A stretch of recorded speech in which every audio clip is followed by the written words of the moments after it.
జగిత్యాలలో ఎమ్మెల్యే సంజయ్ కుమార్ పర్యటించారు. పట్నంలోని 15వ వార్డులో వరలక్ష్మి మహిళా సంఘం ఆధ్వర్యంలో ఏర్పాటు చేసిన ధాన్యం కొనుగోలు కేంద్రాన్ని ప్రారంభించారు. రైతులను అన్ని విధాలా సీఎం రేవంత్ రెడ్డి అండగా ఉన్నారని, రుణమాఫీ, రైతు భరోసాపై ప్రతిపక్షాలు అనవసర రాద్ధాంతం చేస్తున్నాయని మండిపడ్డారు.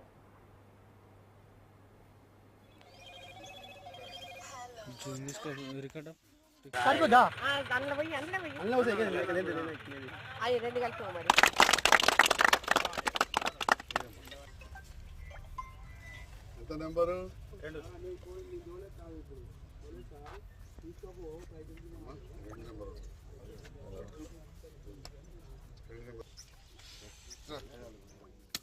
వార్డుల నుంచి వచ్చినటువంటి నా తోటి కౌన్సిలర్లకు మరి ఇక్కడ రైతు బంధు రైతు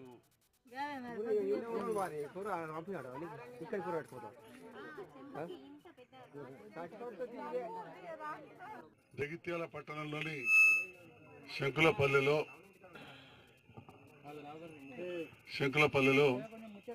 వరిధాన్యం కొనుగోలు కేంద్రం ప్రారంభోత్సవ సందర్భంలో మమ్మల్ని ఆహ్వానించి సభాధ్యక్షత వహించిన స్థానిక కౌన్సిలర్ విద్యావంతుడు మల్లికార్జున గారికి, పట్టణ ప్రథమ పౌరురాలు సోదరి జ్యోతి గారికి, అడవాల్ జ్యోతి గారికి, వైస్ చైర్మన్ ప్రముఖ వ్యాపారవేత్త శ్రీనివాస్ గారికి, కాంగ్రెస్ పార్టీ సీనియర్ నాయకులు మాజీ మున్సిపల్ చైర్మన్ అందరికీ సురపరిచుడు శ్రీ గిరినాభూషణ్ గారికి, ఈ ప్రాంత పెద్దలకు, రైతన్నలకు, రైతు నాయకులకు, కౌన్సిలర్స్కు, కుట్రాజ్పల్లె మాజీ సర్పంచ్ సీనియర్ నాయకులు బాలముకుందం గారికి, ఏవో మెప్మా శ్రీనివాస్ గారికి, మహిళా సంఘ నాయకురాళ్లకు, ఆర్పి గారికి, రజిత గారికి, వివోలకు, పాత్రికేయ మిత్రులందరూ కూడా పేరు పేరున నా హృదయపూర్వక నమస్కారాలు తెలియజేస్తాను.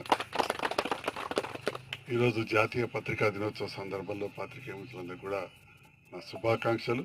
అదేవిధంగా జగిత్యాల మెప్మా అంటే మున్సిపల్ ఏరియాలలో మహిళలను సంఘటితం చేయాలి, ఎరాడికేషన్ ఆఫ్ పావర్టీ కింద మున్సిపాలిటీలో ఏర్పాటు చేసిన మెప్మాలో ఈరోజు వరిధాన్యం కొనుగోలు కేంద్రాన్ని ఏర్పాటు చేసి ఇటు రైతులకు అటు మహిళా సంఘం కూడా బలోపేతం అయ్యే విధంగా ఈ కార్యక్రమాన్ని చేపట్టారు. రెండోసారి గెలిచిన ప్రభుత్వం రాని పరిస్థితి వచ్చింది. రేవంత్ రెడ్డి గారు ముఖ్యమంత్రి, వారి మంత్రుల్లో కొందరు పిలిచి కలిసి పనిచేద్దాం రా సంజయ్, నీకు అన్ని విధాల అభివృద్ధికి మేము అండగా ఉంటామన్నారు. అన్నమాట ప్రకారం ఇవాళ మన ప్రాంతం నుంచి దగ్గర 100 మందికి డబుల్ బెడ్రూమ్ ఇల్లు వచ్చి ఈ 3-4 వాడకట్లు చూస్తే 500 మందికి వచ్చినాయి. అంటూ 2500 మంది పోయి అక్కడ ఉంటారు.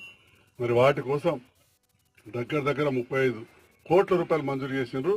ఒక 31 కోటి పాతది ఉంటే కూడా కొంత క్లియర్ చేశారు. జగిత్యాల పట్టణానికి సంబంధించి 25 కోట్ల రూపాయల నిధులు మనం రిలీజ్ చేయించుకొచ్చిన, పాతవి కూడా ఒక 9 కోట్ల యూనిట్ల కొంత బిల్లు ఇచ్చినాం. అవి కూడా పనులు ప్రారంభించేస్తాం.